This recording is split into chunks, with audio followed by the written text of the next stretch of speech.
Fala galera, tudo bem com vocês? Começando mais um vídeo aqui no canal Hora de Enfermagem, e no tema de hoje é um tema extremamente importante para a nossa prática clínica, que são as coletas de exames laboratoriais. Você sabia que cada tubo possui um aditivo e tem uma finalidade diferente, e que também precisa seguir uma ordem de coleta correta para que você consiga coletar uma boa amostra e ter sucesso nas coletas no seu plantão?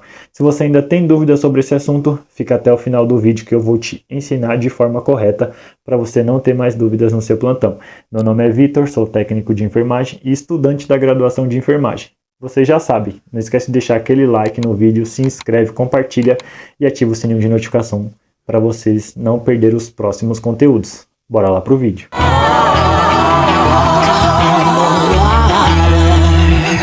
Então, antes da gente falar dos tubos propriamente dito, pessoal, eu acho importante a gente voltar um pouquinho e entender o que é o sangue. Já que a gente vai coletar o sangue do nosso paciente, é importante a gente saber o que é o sangue. O sangue, pessoal, é um subtipo de tecido conjuntivo.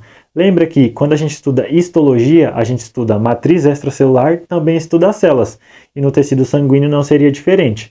Então, eu vou começar falando primeiro das células do tecido sanguíneo e depois eu vou falar da matriz extracelular, que é o plasma. Então vamos lá comigo.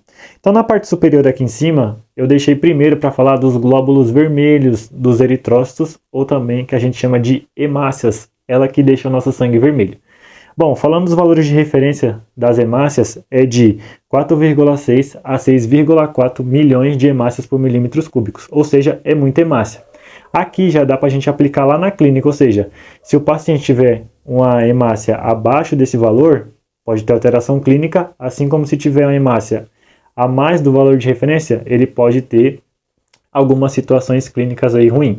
Então, desse ponto de vista, a gente já consegue perceber que então a gente consegue dosar essas células aí coletando o exame do paciente. Agora vamos falar um pouquinho da função das hemácias. Galera, as hemácias, ela tem a função de transportar gases, ou seja, oxigênio e dióxido de carbono. Mas vamos subir mais um nível. As hemácias, dentro dela a gente tem uma proteína chamada hemoglobina.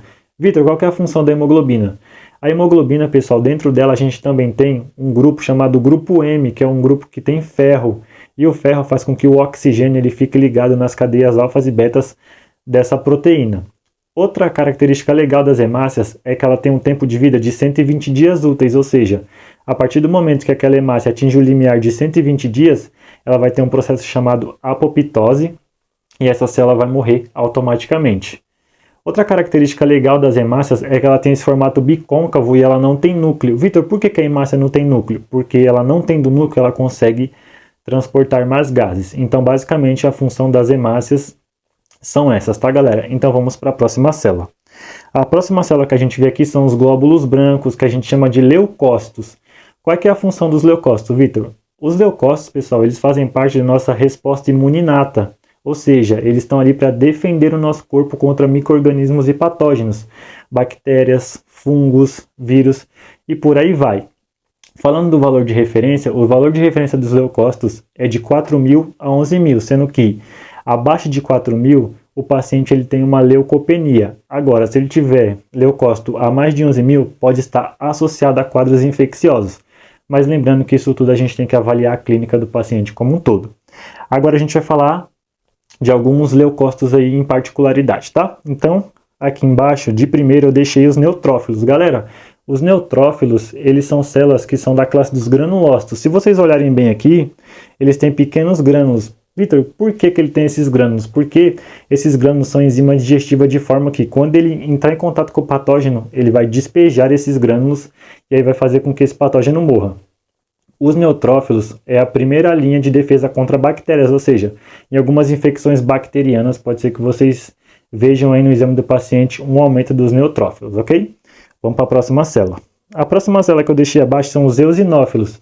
Os eosinófilos, galera, eles também são granulócitos, ou seja, ele também possui grânulos, mas os eosinófilos está mais associado a infecções parasitárias, ou seja, quando a gente tem um paciente com infecção por parasita, pode ser que essa célula aumente ali no exame laboratorial do seu paciente. Outra célula que eu vou mostrar para vocês que está aqui abaixo, galera, são os basófilos. Os basófilos também são granulócitos, mas eles estão relacionados mais a processos alérgicos. Eles vão liberar duas substâncias importantes, a histamina e a heparina. A histamina ela é um vasodilatador, logo a heparina é um anticoagulante. Não deixa que nosso sangue ele coagule, gere trombo ou algo associado a isso, tá bom? Última célula aqui do sangue, que a gente chama de plaquetas, elas estão mais relacionadas aos processos de coagulação, são componentes da coagulação, são granulócitos da coagulação.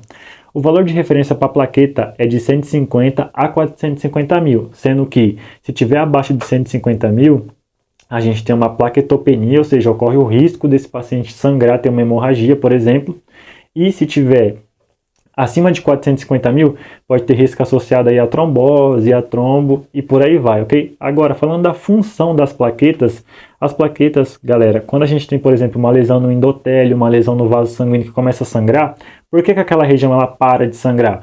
Porque as plaquetas ali, junto com o fibrinogênio, gera aquela fibrina naquela região, de forma que aquele vaso ali vai parar de sangrar, porque vai regenerar o tecido, ok?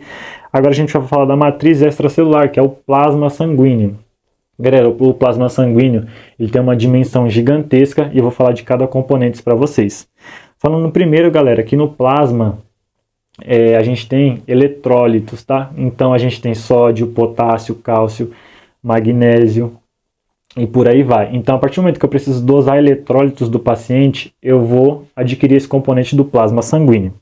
Outro componente muito importante do plasma é a albumina, uma proteína aí muito importante, que inclusive gera o próprio plasma, ou seja, a água que a gente bebe associado à albumina, quando chega lá no fígado, eles dois se conjugam e vira plasma, e dá esse aspecto mais amarelado. Agora, a gente tem também no plasma imunoglobulinas, que a gente aprende lá no sistema imunológico, IgE, IgA, IgM. Então, esses anticorpos, quando a gente quer ver também, a gente consegue dosar no exame laboratorial do paciente. A gente tem também o fibrinogênio, que eu já falei para vocês. Nutrientes, galera, no plasma tem muito nutriente, ou seja, glicose, se a gente quiser dosar colesterol, a gente consegue, triglicerídeos e por aí vai ter uma gama de nutrientes importantes que a gente consegue dosar também através do plasma sanguíneo. A gente tem também hormônios, cara, diversos hormônios. Hormônios é uma gama gigantesca, eu não vou entrar muito no mérito de hormônio, mas a gente consegue dosar hormônios ali, e eu vou dar exemplo de um, por exemplo, uma gestante. Ela consegue dosar aquele hormônio gonadotrófico coriônico humano, por exemplo, que está na corrente sanguínea quando ela está em processo gestacional. Então esse é só um exemplo para vocês entenderem que a gente tem diversos hormônios e que a gente consegue também dosar através do plasma. Então, falando aqui do primeiro tubo, pessoal, o primeiro tubo que a gente vai coletar do nosso paciente é o tubo azul. E qual que é o aditivo do tubo azul, Vitor? O aditivo do tubo azul, pessoal, é o citrato de sódio. E esse citrato de sódio, ele é um anticoagulante. Então, ou seja, aqueles exames que a gente precisa avaliar o tempo de coagulação do nosso paciente, a gente vai colher nesse tubo azul. Vitor, quais exames a gente vai colher nesse tubo? Tempo de protrombina, tempo de tromboplastia parcial, fibrinogênio. Então, os exames que a gente precisa avaliar a coagulação do paciente, a gente vai coletar no tubo azul. Muita gente tem dúvida, fala assim, Vitor, qual que é a quantidade de sangue que vai em cada tubo? O próprio tubo vai dizer. Então, nesse aqui que eu coloquei de exemplo para vocês, está escrito 1,8 ml. Ou seja, quando você conectar o tubo no vácuo, ele vai puxar aquilo que o tubo necessita, que nesse caso é 1,8 ml. Vamos para o próximo tubo. O próximo tubo, pessoal, é o tubo vermelho. Vitor, qual que é o aditivo dele? O aditivo dele é um ativador de coágulo, ou seja, ele é um pró-coagulante. Quais exames a gente vai coletar nesse tubo? Então a gente vai coletar imunologia, hormonologia e exames bioquímicos, como está aparecendo aí na tela para vocês. Vamos para o próximo tubo. O próximo tubo que a gente vai coletar, turma, é o tubo amarelo, ok? Ele vai ser muito semelhante ao tubo vermelho. Então vamos lá. Ele vai ter, o aditivo dele vai ser um ativador de coágulo, ou seja, ele também é um pró-coagulante, mas ele também tem um gel separador, então isso diferencia ele do vermelho. Mas eles vão ter as mesmas indicações. Quais exames a gente vai coletar nele? Mesma coisa do vermelho, imunologia, hormonologia e exames bioquímicos. Aí você deve estar se perguntando, Vitor, por que então, se é os mesmos exames, por que tem esse gel separador? Justamente para separar a parte sólida do sangue, as células do sangue do plasma. Então a gente vai ter essa diferença aí desse tubo vermelho para o amarelo, ok? Próximo tubo que a gente vai coletar é o tubo verde. Vitor, qual que é o aditivo do tubo verde? O aditivo do tubo verde, pessoal, é a heparina. E a heparina também é um anticoagulante, ok? Quais exames a gente vai coletar nesse tubo? A gente vai coletar gasometria e exames bioquímicos, ou seja, esse tubo é um excelente tubo para colher gasometria arterial e também exames bioquímicos. Vamos para o próximo tubo. O próximo tubo, pessoal, é o tubo roxo. Vitor, qual que é o aditivo do tubo roxo? O aditivo do tubo roxo, pessoal, é o EDTA, que ele também é um anticoagulante. Vitor, quais exames eu vou coletar no tubo de EDTA, que é o tubo roxo? A gente vai coletar parte de hematologia, tipagem sanguínea e hemograma. Ou seja, a partir do momento que eu quero ver só a parte de células do sangue, eu vou coletar no tubo roxo, ok? O próximo tubo é o tubo cinza. Vitor, qual que é o aditivo do tubo cinza? O aditivo do tubo cinza é o EDTA mais o fluoreto, que também é um anticoagulante. Quais exames a gente vai coletar aqui, Vitor? A gente vai coletar glicose, lactato e hemoglobina glicada. Ou seja, hemoglobina glicada, lactato e glicose vai ser colhido no tubo cinza. Ou seja, quando chegar um exame para você pedindo glicose ou hemoglobina glicada, você já vai saber que é o tubo cinza. Agora, seguindo a linha de raciocínio que eu falei para vocês, eu disse que esses tubos têm que ser coletados de forma organizada, ou seja, em uma sequência lógica. Então a gente vai coletar assim, ó. A gente vai coletar primeiro o tubo azul, que as particularidades dele eu já falei para vocês. Em sequência, a gente vai coletar o tubo vermelho. Depois do tubo vermelho, a gente coleta o tubo amarelo. Depois de coletar o tubo amarelo, a gente coleta o tubo verde. Depois de coletar o tubo verde, a gente coleta o tubo roxo. Terminou de coletar o tubo roxo, a gente coleta o tubo cinza. Vitor, por que precisa ser assim?